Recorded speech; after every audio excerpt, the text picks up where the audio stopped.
Have you ever felt like you gave everything in a relationship, did everything you could to make the other person happy, and yet still felt neglected, as if your love was never enough? Have you ever wondered why some people seem to be effortlessly loved, while others have to fight just to receive the smallest sign of affection? If you have experienced this frustration, know that it is not a matter of luck or coincidence. There is a precise reason why your relationships always follow the same pattern. Today, you will discover a truth that will free you forever from suffering in relationships. Because the problem is not outside of you, the problem lies in how you see yourself. And until you understand this, you will keep chasing love in the wrong places. Before we begin, make sure to subscribe to the Mental Dose channel and join the Telegram channel to stay updated on upcoming videos about personal and spiritual growth. Now, let's get started. Carl Jung once said, "Until you make the unconscious conscious, it will direct your life, and you will call it fate." This statement explains one of the deepest mechanisms that influence our lives, especially in relationships. If you constantly feel neglected, if you have the impression that no one loves you the way you desire, or if you find yourself in relationships where you always have to chase affection and attention, it is not a coincidence. The suffering you experience is not the result of bad luck, nor is it because you always end up with the wrong people. Every person who enters your life acts as a mirror.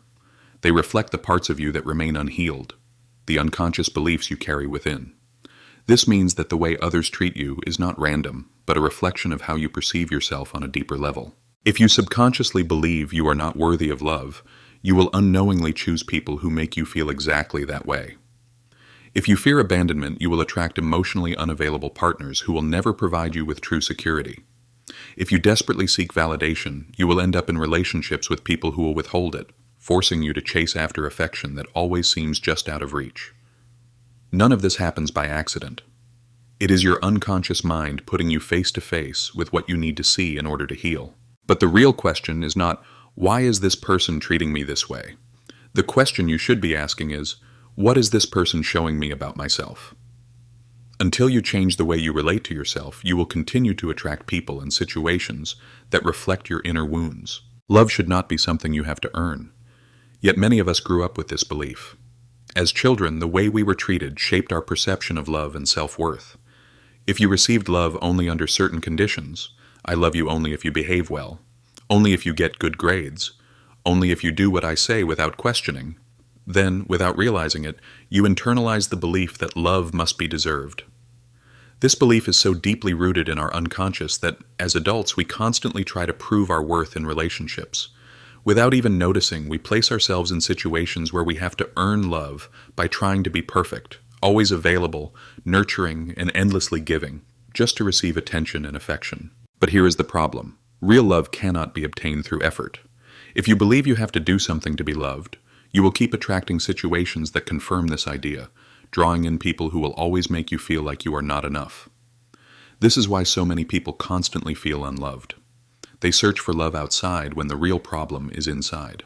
Carl Jung spoke of the shadow, that part of ourselves that we don't want to see and tend to hide. The shadow is made up of all the emotions, insecurities, and fears we have learned to repress because they make us feel vulnerable or not enough. However, every time you reject a part of yourself, you create an inner conflict, and this conflict inevitably manifests in the relationships you experience. Until you accept your shadow, the love you receive from others will always be limited by the same boundaries you place on love for yourself. If you hide your vulnerability, you will attract people who cannot handle your sensitivity, forcing you to suppress it even more. If you fear rejection, you will unconsciously choose partners who never offer you certainty, because deep down you are the first one who does not fully accept yourself. If you are afraid of being abandoned, you will attract people who reinforce that fear, keeping you in a constant state of emotional insecurity. The only way to truly change your relationship with love is to start accepting every part of yourself, even those you have tried to hide. When you stop rejecting yourself, you also stop attracting people who reflect that rejection. But how can you radically transform your relationship with love?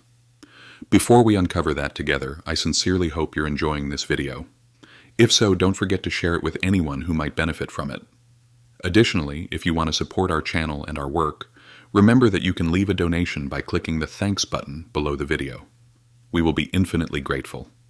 Now, let's continue. If you have been in relationships where you felt unloved or undervalued, it is time to break the cycle and transform the way you experience love. To do this, you must first recognize your patterns. Has every relationship you've had followed a recurring theme? Do you always feel unnoticed or unappreciated?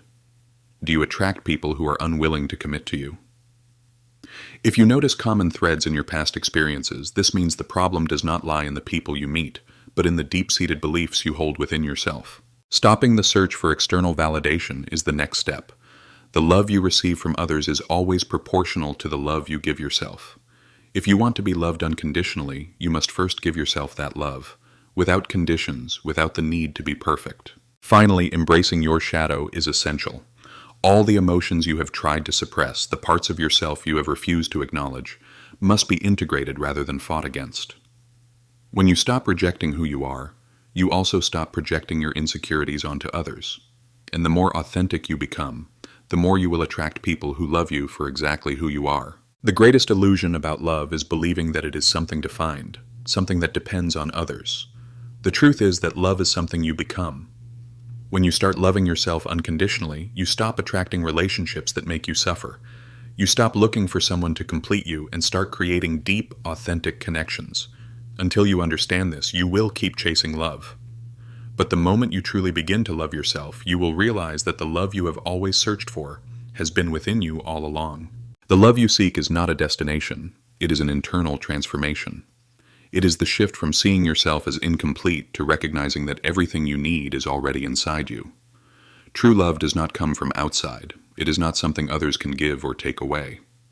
It is like an underground spring, always present, yet often hidden beneath layers of expectations, fears, and conditioning.